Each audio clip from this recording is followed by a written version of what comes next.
Genesis 9. God blessed Noah and his sons and said to them, "Be fruitful and multiply and fill the earth. The fear and dread of you shall rest on every animal of the earth and on every bird of the air and on everything that creeps on the ground and on all the fish of the sea. Into your hands they are delivered. Every moving thing that lives shall be food for you. And just as I gave you the green plants, I give you everything. Only you shall not eat flesh with its life, that is, its blood. For your own lifeblood will surely require a reckoning. From every animal I require it, and from human beings, each one for the blood of another. I will require a reckoning for human life. For whosoever sheds the blood of a human by a human, shall that person's blood be shed. For in his own image, God made humankind. And you, be fruitful and multiply, abound on the earth and multiply in it." Then God said to Noah and to his sons with him, "As for me, I am establishing my covenant with you and your descendants after you, and with every living creature that is with you, the birds, the domestic animals, and every animal of the earth with you, as many as come out of the ark. I establish my covenant with you, that never again shall all flesh be cut off by the waters of a flood, and never again shall there be a flood to destroy the earth." God said, "This is the sign of the covenant that I make between me and you and every living creature that is with you for all future generations. I have set my bow in the clouds, and it shall be a sign of the covenant between me and the earth.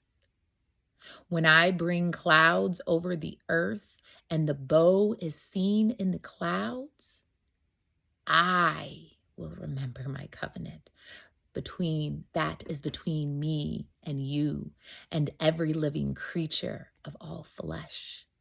And the waters shall never again become a flood to destroy all flesh.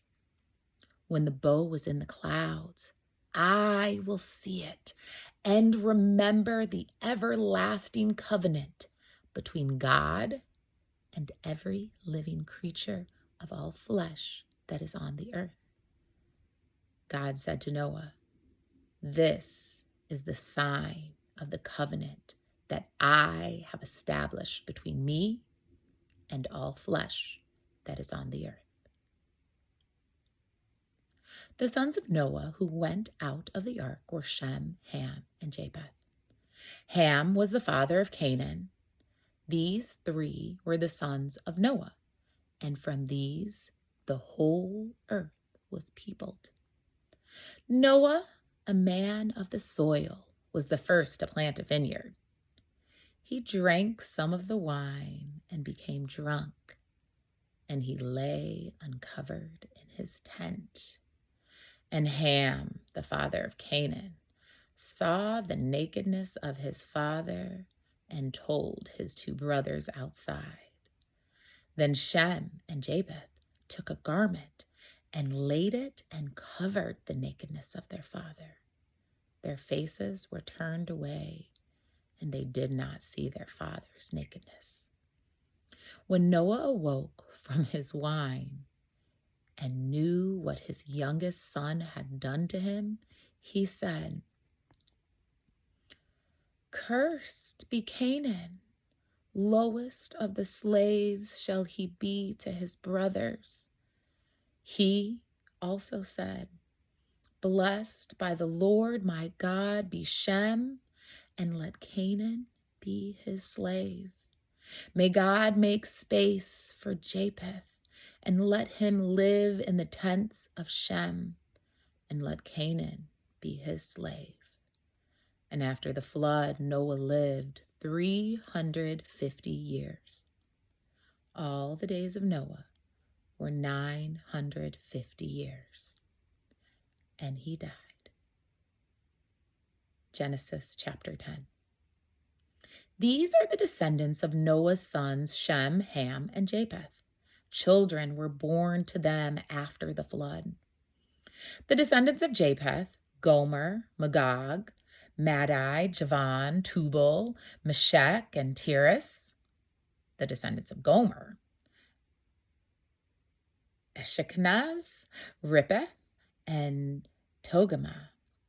The descendants of Javan: Elshish, Tarshish, Kittim, and Rodim. From these the coastland people spread. These are the descendants of Japheth in their land, with their own language, by their families, in their nations. The descendants of Ham: Cush, Egypt, Put, and Canaan. The descendants of Cush: Seba, Havalia, Sabta, Rama, and Sebekta. The descendants of Rama: Sheba and Dedan. Cush became the father of Nimrod, and he was the first on earth to become a mighty warrior. He was a mighty hunter before the Lord. Therefore it is said, like Nimrod, a mighty hunter before the Lord. The beginning of his kingdom was Babel. Erech and Akkad, all of them in the land of Shinar. From the land he went into Assyria and built Nineveh, Rehoboth, Ir, Calah, and Reshin, between Nineveh and Calah. That is the great city. Egypt became the father of Lubdim, Anamin, Lehabim, Naphthalim, Pathrishim, Cashlehim, and Captorim, from which the Philistines come. Canaan became the father of Sidon, his firstborn, and Heth, and the Jebusites, and the Amorites, and the Girgashites, and the Hivites, and the Arkites, and the Sinites, and the Ardavites, the Zemarites, and the Hamathites. Afterwards, the families of the Canaanites spread abroad, and the territory of Canaanites extended from Sidon in the direction of Gerar as far as Gaza, and in the direction of Sodom and Gomorrah and Adamah and Zeobim as far as Lasha. These are the descendants of Ham, by their families, their languages, their lands, and their nations. To Shem also, the father of all children of Eber, the elder brother of Japheth, children were born. The descendants of Shem: Elam, Asher, Apakadad, Lud, Aram. The descendants of Aram: Uz, Hul, Gether, and Mash. Arpachshad became the father of Shelah, and Shelah became the father of Eber. To Eber were born two sons. The name of the one was Peleg, for in his days the earth was divided, and his brother's name was Joktan.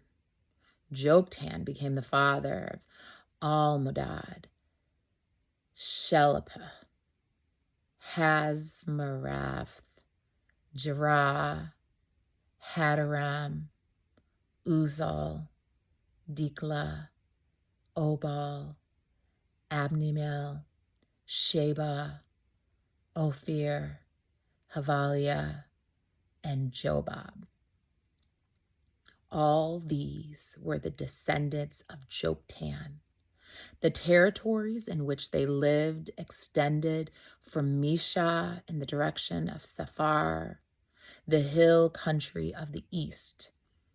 These are the descendants of Shem by their families, their languages, their lands, and their nations.